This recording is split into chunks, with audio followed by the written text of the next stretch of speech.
So which surfaces does the coronavirus or COVID-19 usually last on, and for how long?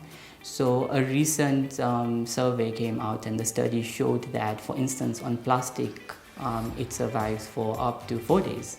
4 days on plastic. And on certain metals like steel, it's a few hours to a few days. Then the question about copper, it not of being on copper, that's false. It also survives on copper for a few days. Then wood, it's said that it survives on wood for up to 4 days as well. So when it comes to surfaces, this is why one of the preventive measures that is being advocated and being asked of people to do is make sure you constantly disinfect surfaces, especially in an environment where you know that COVID-19 has been tested positive and there's a high influx of people.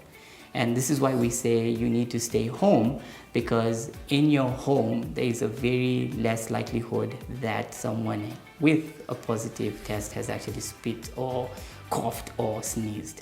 So in public places such as the public transport system or restaurants or places of gathering such as churches, it's very hard to constantly disinfect surfaces. So this is why gatherings are being restricted. This is why we're saying, you know what, avoid public transport as much as possible, and also to make sure that you always stay safe.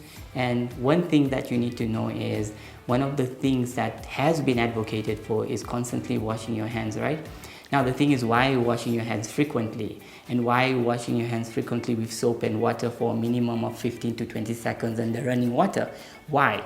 It's because what do you use to touch surfaces? It's actually your hands and your fingers actually.